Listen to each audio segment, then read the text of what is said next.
Okay, hi guys. I am here to practice my speaking today too. Okay, let's get started. Let me dive in. Okay, I happened to find this guy. I think he's American, and he is what he says. He is an English coach, English communication coach. Okay. He says that he's an English communication coach. And that video I watched, he said something really, really important to learners. All the people who are trying to be good English speakers, not only good English speakers, not only English, but also any other foreign languages. Okay, learning foreign language learning foreign languages is tough, right? And before talking about this guy, I would like to talk about another person who is actually a Japanese woman, who is in her probably late 20s. Probably she is in her late 20s or early 30s. I happened to find her one day on YouTube. This is another person that I happened to find on YouTube though. There are a bunch of people, nice, good, beautiful people out there on YouTube, and she was just one of them. I admire her. Okay, she's living in Britain now. She has a YouTube channel. She has her own YouTube channel, and in one of her videos she said that this is what she says in her videos though. She says that if you feel discouraged when you study while studying English or any other languages, okay, don't worry, you'll be fine, because you are doing something really, really great. Learning foreign languages is tough, and it's natural to feel that way, because originally languages should be learned naturally, like when you're a small kid, you learn your mother tongue naturally, right?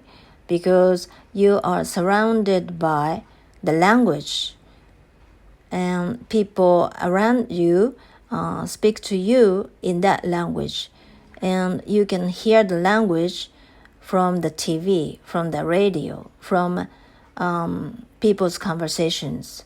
And it's quite easy for you to pick up the language. But when it comes to learning foreign languages, things are totally different, right? You have to study. You have to try to learn the language yourself, right? You work really hard to acquire the language, right? That is why trying to learn a foreign language itself is great, and it's rewarding. So that's why you are trying to do something incredible, and this does not you won't let it get to you. You have to be proud of yourself. This is what she said in her video. And when I listened to her say that, I was so impressed, and I was so encouraged. I was so glad because I seldom hear people say something like that. All I think was that, I must do harder. I must work harder, or something like that. This actually, this doesn't always encourage me, or this might discourage me. Okay, but usually I tend to forget this because I'm working too hard, and I tend to be too hard on myself. But from time to time, I try to remember what she said in her video. And I'm going to talk about this guy from now. And he said in his video something really, really good. Language learners should listen to his talk. And okay, I wrote down some keywords that from what he said, his talk, and I'm going to talk about it as I'm watching it. Okay. But speaking and while looking at something is really difficult, right? I try not to do it. No.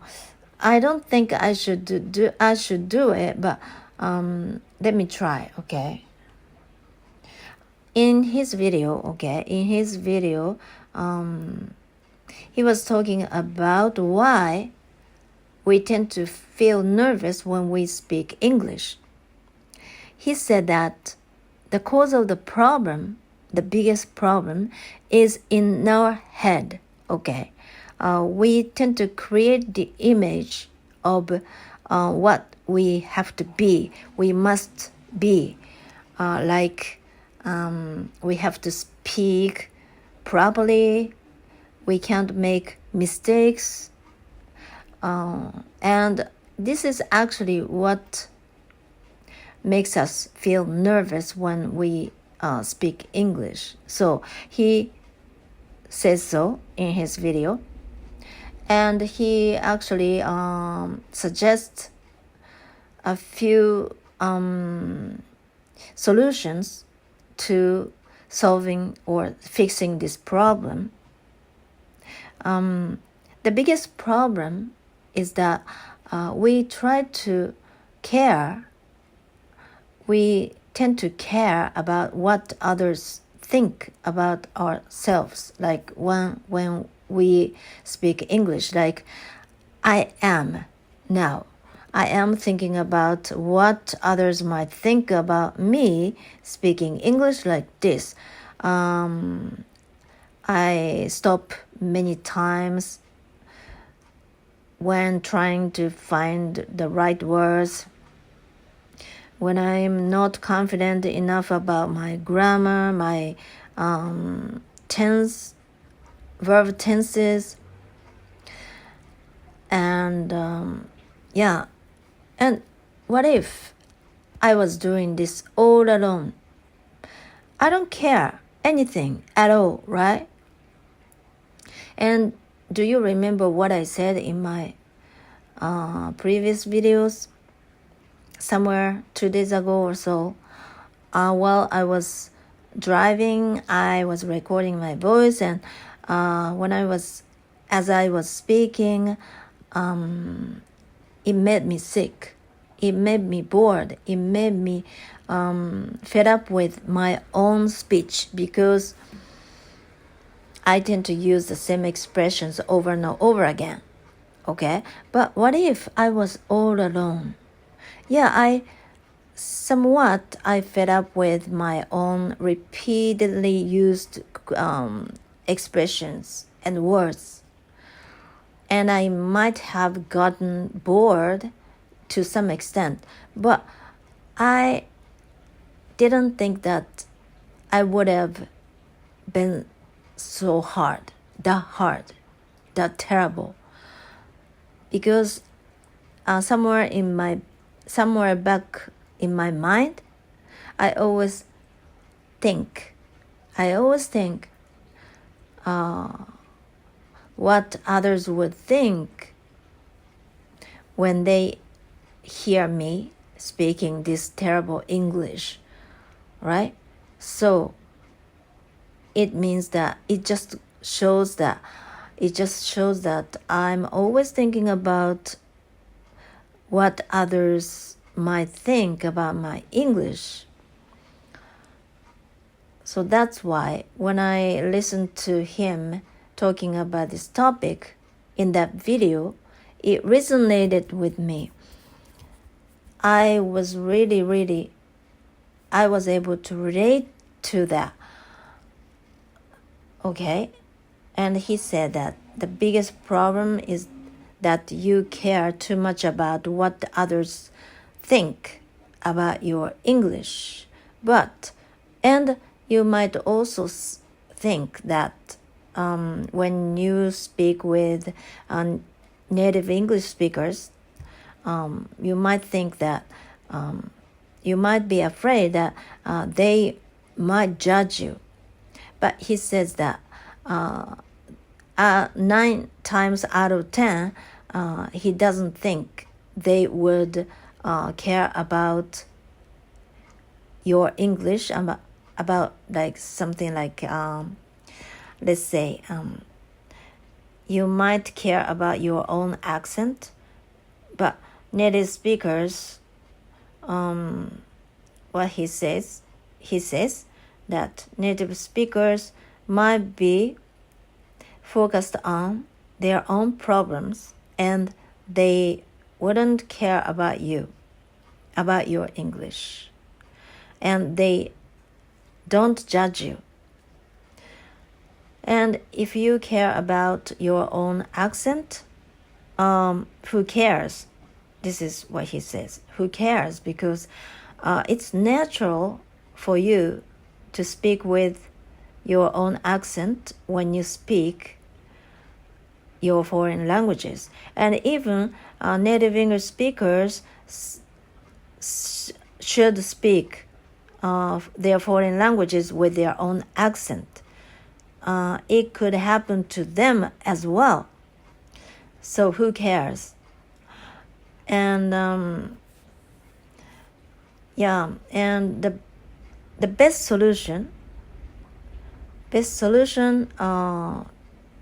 to fixing this problem is that there is only one solution, which is just speak as much as you can, because this is what he calls, what was that? Let me check. Okay, because you tend to create a mental barrier in your mind, and it actually prevents you from feeling confident about your English when you speak English. And the only solution is to speak, because if you don't get out of your comfort zone, you cannot overcome this awkward feeling. And this is what he calls what was that? Well, I can't find it, actually. I can't find it. I can be overwhelmed easily, and I tend to be overwhelmed. I tend to get overwhelmed easily. Well, I can't do more than two things at the same time. This is typical of me. And what was that? I can't find. I wrote down some keywords, but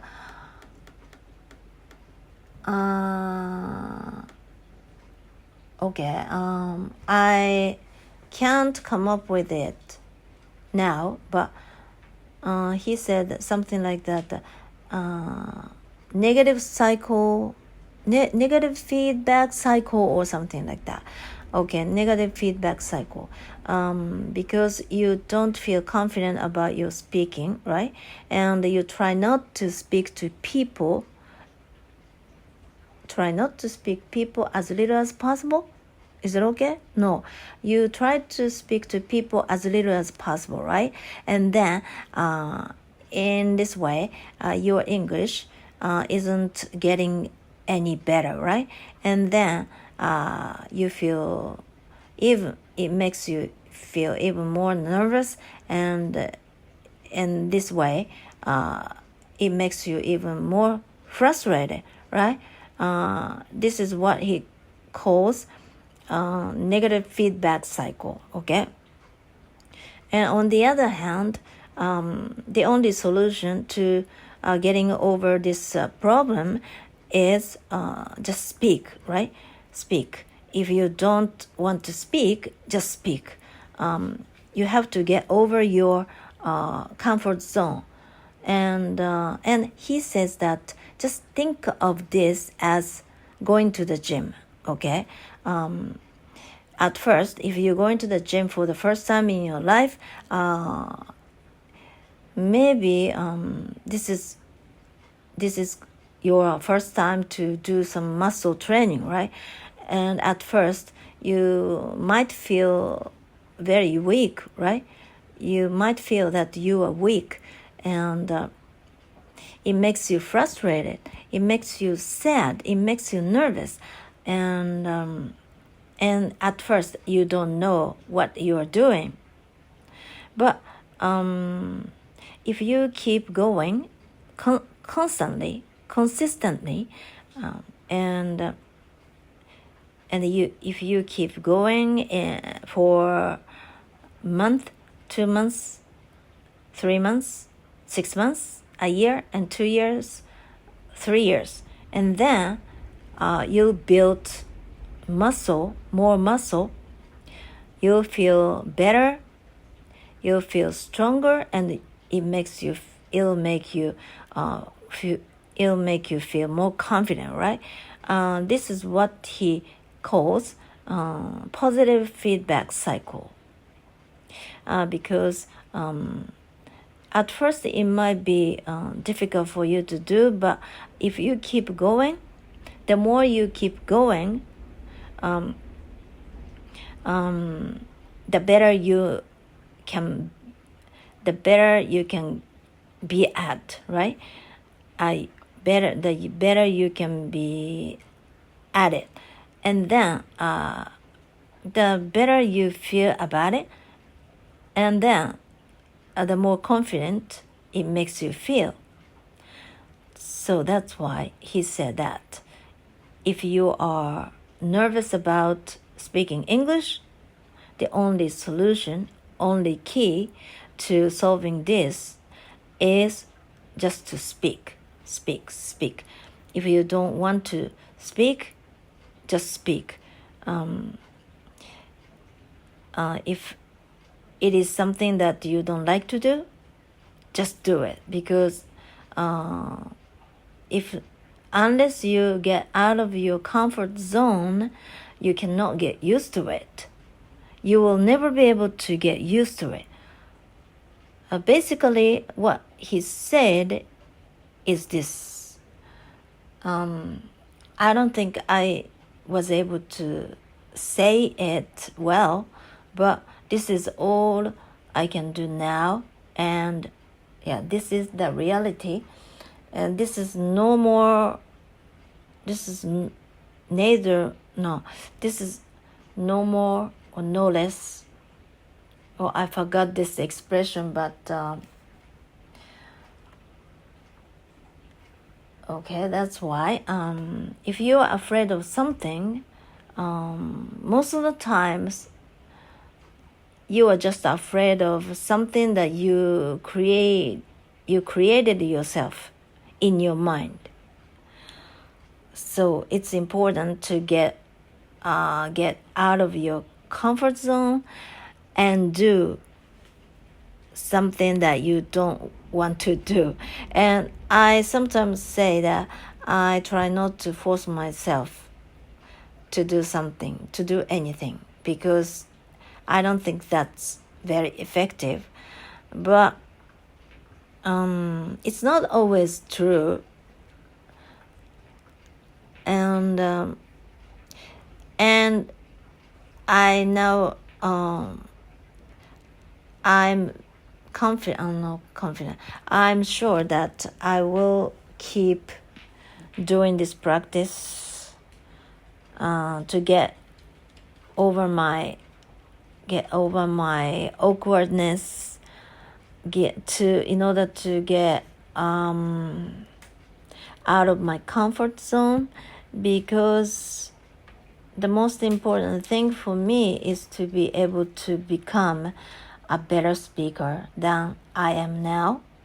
And in order to make my dream come true, I just keep practicing. This is the only way. And I try not to think about what others might think about me, because it's not my business, and it isn't such a big deal. That it doesn't matter whether or not others might laugh at me. I really want to focus on this practice to get used to speaking in the first place. I think I'm getting used to this more than I was, but still I feel awkward from time to time, and my mind tends to go blank, which makes my mouth clam up. But okay. It's only been 22 minutes, but it makes me so tired, exhausted. Okay, anyway, talking about the keyboard of my PC or keyboards, I said that I bought two types of keyboard or keyboards. I'm always confused about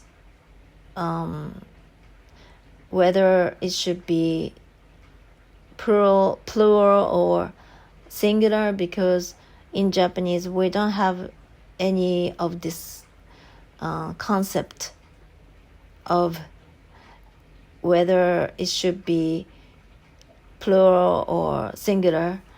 So that's why every time I speak English, this gives me such a big headache, terrible headache. And another problem is the collocation.